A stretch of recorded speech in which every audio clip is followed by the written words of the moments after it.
Hola, ¿qué tal? Hello everyone, my name is Juan León and I'm going to talk about art direction for maximum impact in hyper-casual games. Before all, I would like to say thanks to the SGC organizers because I think this is a really important event for the industry, for the movement of hyper-casual games, and the studios and the publisher came in a virtual place this time to try to make a hit. So thanks for all. This is my second time I'm making a speech. So let's do it. Let's talk about what is important here. I'm going to talk about art direction for maximum impact in hyper-casual games.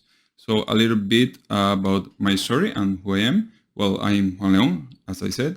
I am gamer since I was born. I have a lot of years and experience as a creative director, and I have so many years working in the creative industry.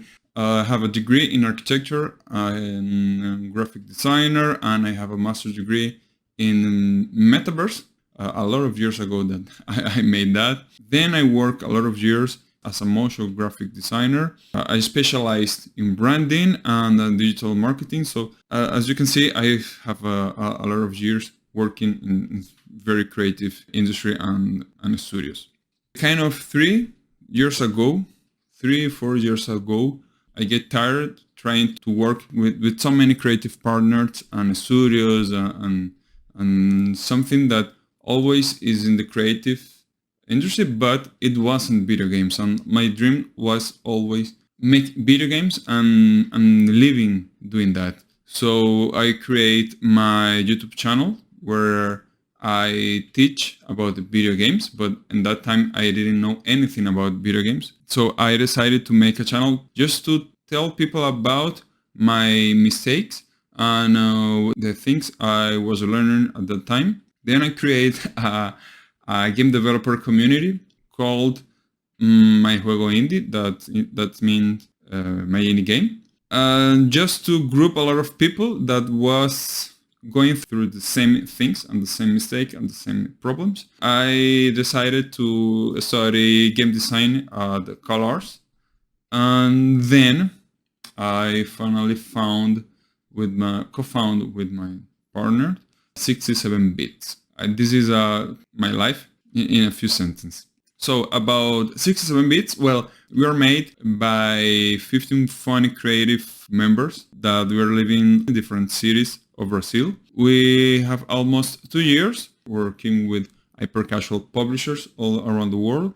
We have made more than 55 prototypes developed for that publishers. We love to create unique experience that can challenge our capacity and our creativity. And we have collaborated with other Latin American video game studios working with crypto games projects, and we were responsible for the game design and the art direction and art assets in all that kind of stuff.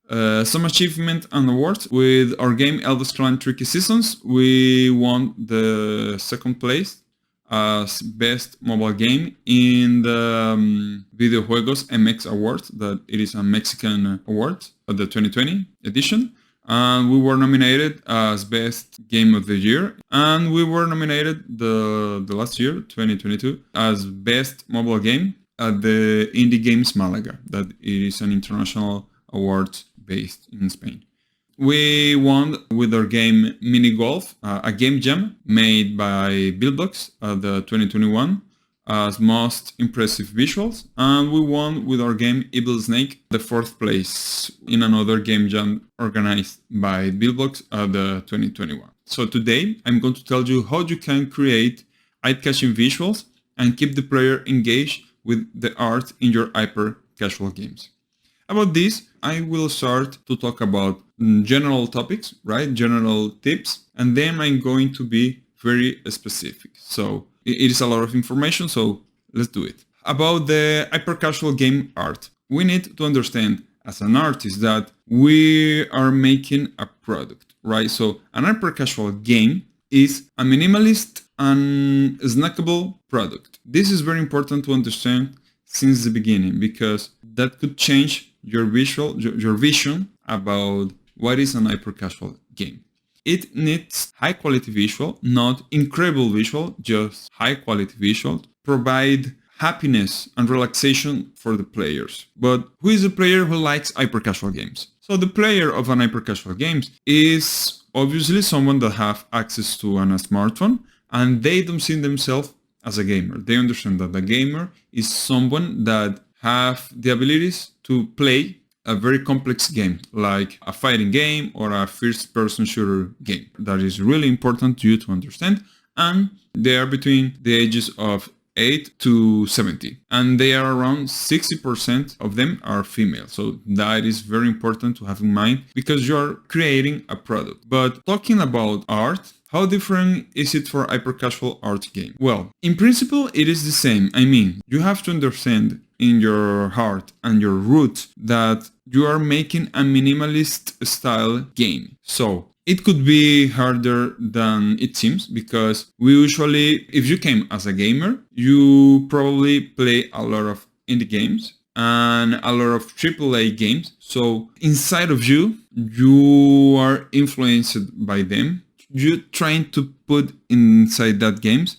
You have to be always very carefully with it because the main goal of the art in an hyper-casual game has readability and make the player focus in the things that are really important. So forget about the beauty, forget about great graphics and VFX and all that kind of stuff. That will never happen in a hyper-casual game. And if you can do this, it will help you a lot. Right? Less is more. Very, very big in front of your keyboard or something like that. That it is always in your vision, right? And that's for me is the base of any hyper-casual game. So it will help you to send the message to the player as quick as possible. And what is the message? You need to do this to win. Okay, and maybe are you asking, how can I apply all of this?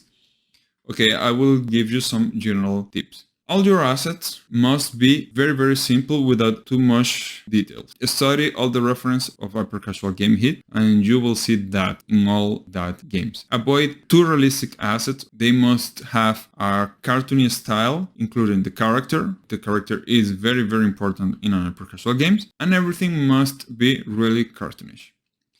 Avoid using blood as a visual effects because two things. The source doesn't like that kind of effect for that kind of genre, and the player usually don't like that kind of stuff. Avoid using visual assets and themes such as monsters, physical humiliation, politics, fantasy, zombies, or sport. Maybe you're thinking right now that I see some hits that they use that kind of themes. But if you see the number of downloads, maybe they have 1 million, 5 million, even 10 millions, but the publishers are looking for 50 million, for 100 million downloads. So obviously every rule has an exception, but avoid that kind of thing, right? If you want to really get a hit. About color setups, there is no magic recipe for hyper-casual games colors. You have just to use a small or limited color palette with pastel colors. Try not to be aggressive with the colors. They need to be relaxed and joyful for the player. Some other recommendation, well, you have to understand that you need to use the color to upgrade how fast the message will be sent to the player and how fast he will receive that message. So it is the heart of the contrast. You can do it just with color and other elements that I will explain you in a few minutes, but they are really important to send that message. Trying to use at least 2 colors, right? And maximum 4 or 6 colors in a scene. And the last one, a tip that it is really important and you need to understand is that don't make it personal. If you like pink with green, okay, that's you. But you need to understand that not everybody could like that kind of mix of colors. So, okay, and about readability color, as I said, the art is very important to the game achieve this. You can use existing game's color scheme. I mean, you can use Adobe Color Trends or my color dot space, or even Pinterest. We really love use Pinterest to find palette colors. Contrast gameplay elements with the complementary colors. It will help you to enlighten your environment, because you need to pay attention to each of them to maximize the impact on the player. Something that you really need to care about is the color related to gameplay from the ones related to the environment. The player needs to understand what thing they can interact with in the game, and they need to know that, okay, this won't hurt me and this could give me some benefit. That should be very, very, very quickly. And this is really important when you have a composition, right? When you make your scene, your game, you can take a screenshot and then apply a grayscale filter to identify contrast issues. This is kind of tedious, but it is really important to do it. It will help you a lot to understand what are the main focus of the player. If you apply it, it would help you to make a design really straightforward. I will repeat this a lot because that is the main goal of the art in hyper-casual games. So something that it is kind of a mistake of the new artists in hyper-casual games is that usually they use a really strong and black shadow. We need to avoid it to all cost. And we really need to take care about the outline or black lines, because it is really eye-catching to the player, but if you don't use it wisely, it could hurt the player experience. It is so much better for the numbers, for the CPI and all that kind of numbers. If you use soft contrast, it will help you a lot with that. Avoid having the same saturation, right, in the all elements of the game, because I don't know if you know, but around 8% of the players, of the hyper-casual players, are colorblind. So it is really important that just in a grayscale, they can understand what is really important as a player. And I could be talking about colors and how you can use the color and the message of colors and that kind of stuff. But search about color theory, maybe in YouTube or Google or something like that, because it is a really interesting topic. And I really like that kind of stuff, to be honest, because as a graphic designer, I really like it, how you can send a specific message with a specific color, and how you can produce sensations and feeling to the player with that. So it is a very huge topic that you need to understand to really make a hit. It will help you to make a hit. About the material setups, well, avoid using the Unity standard material because they really don't help you to get good numbers. It is better to use cartoon style shader. There are a lot of shaders in the Unity asset store. There are some of them are free, some of them are not free, but all of them could help you to start with very, very, very good graphics in your games. Avoid texture. The players doesn't need textures to understand the environment. You can compare all the hits of hyper-casual games. None of them use textures. Obviously, there are some of the hits that use texture, but in general, they just use colors, materials, and gradients. And of course, one of the principal kind of background protagonists of all hyper-casual games is the water. The water looks very, very, very well nowadays on mobile gaming.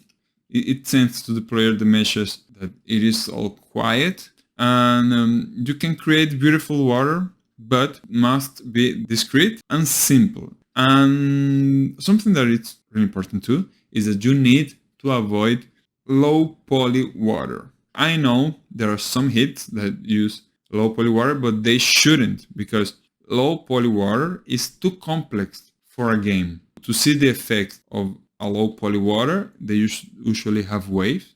And if that waves aren't part of the core mechanic, they shouldn't be there. They could distract the player to do what they need to do because they are watching the beautiful wave of the game. I mean, I really like low poly style and I really like low poly water, but it is not for hyper casual games. Okay, and what about the shapes? Well, I really learned a lot about shapes when I study graphic design and architecture. And what I learned is that they are their own language too. For example, round shapes are good, are soft, are positive, spikes hurts, and a square are really solid shape. So with that three shapes in mind, you can add variety to the object scale. I mean, big buildings versus character size versus collectible size. There are very, very different size when you compare and put it together in a scene. Contrast also come in scale too, that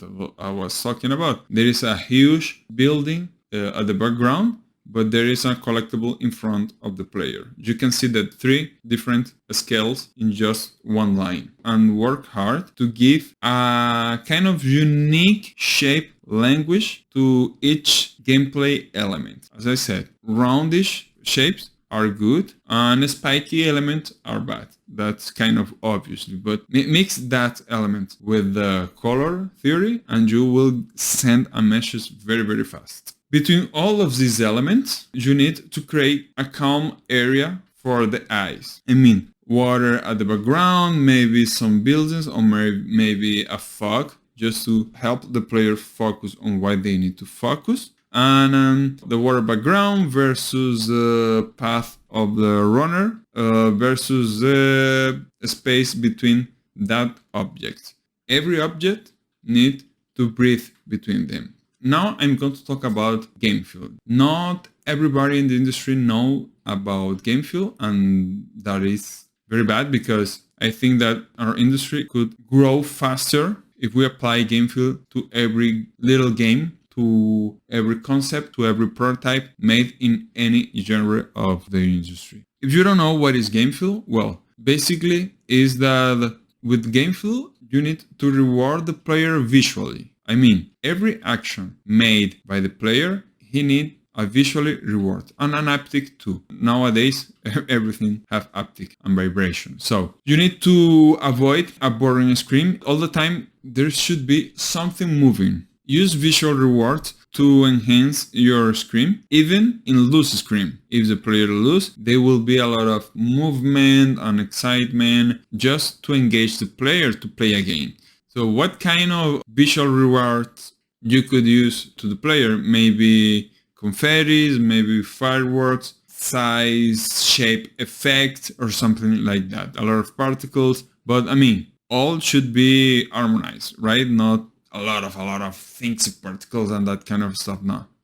It should be really, really a relaxing experience for the player. All the collectible assets and elements that the player can interact with, they should have effects. And your breakable assets should have effects too. But all of these kind of game feel should be together with an haptic effect. And now I will tell you some basic effects that you could use to make a better game feel. Screen shake is the first one that you need to apply in all your games. You need to be careful because it could get dizzy if you don't use wisely. For example, another is when you are stacking elements. You could use a delay or inertia to make a floppy effect. That is really, really good when you are walking or in a runner or in a arcade idle and you see all the stacking elements in your back moving with a floppy effect. It is really, really, really good. This effect, I haven't seen it so much in hyper casual games, but it is really, really satisfying when you apply it well. And it is a quick pause when you hit an enemy or you kill an enemy. It's a pause about 0.2 seconds or 0.4. Basically, you can see it, but you can feel it, and it feels great. There's another, for example, like knocked back. If you are using a big gun, a really, really big gun, and when you shoot, it knocked back you. Spray particle everywhere. That's really, really important. This effect is when you hit an enemy is you can use kind of a white flash on the body of the enemy and a splash. It will send a message that the action that you did actually have an effect on the enemy. And there is the opposite too. When an enemy hits you, you have to apply a flash red in the body of the player. And then he will understand that, okay, something hit me. Obviously, things like dust in the ground when you hit the ground, or a trail of dust when the player is running. Something really important is you should randomize sound effects because, for example, if maybe you have to take a lot of coins, if you use only one sound, it could be really, really, really annoying. Listen the same sound once and again and again and again and again. You can make in Unity, you can make a tone a little higher or lower, and the player will be a really satisfying effect because they will feel that he's taking a lot of money, a lot of coins. And if you are using a gun, well, use a really funny and a really big bullet. I see in some games that they use a real size bullet, and the player needs to feel that he's shooting with a very powerful gun. So the bullet should be really big, and if you will use an explosion, they need to be very big explosions. So you can use haptic in every one of these effects. But something interesting is that if you have a pattern, if you have an action that it repeats a lot, the feel should be very, very, very soft. If you have, for example, if you have a machine gun and you are shooting as a crazy, the game feel of that should be not so much exaggerated as if you are using maybe a bazooka, the fire rate is very, very low. So that should be, for example, if you are using haptic, then the vibration should be harder than the machine gun. Okay, and something that I am always indicating to developers is to study about the 12 principles of animation from Disney and read the book Game Feel of Steve Swink. That it's called Game Feel, a game designer's guide to virtual sensation. It is a really, really good book. And you can search in Google or YouTube about Game Feel because there are a lot of information too. So to finish for today, I would like to say that a good art will not bring success for you, but a bad art could make your game really, really bad numbers at the moment that you will make the test. Because the most important things in hypercasual games are not the visuals. It is the game design and the core loop. The visuals will help you to make a hit, but it will not be a hit if the core loop is bad. So, and the same applies to the game feel. I mean, if you have a bad game and you apply really, really all the theories and really good game feel, it won't make a really bad game a better game or a good game. But if you use all you can learn about game feel in a good game, this will really help you to make a good game a really better game, to make a hit. So this is all for today. If you have any question after this, well, you can send me a message, the chat, and I will reply as soon as possible. So see you then, and bye.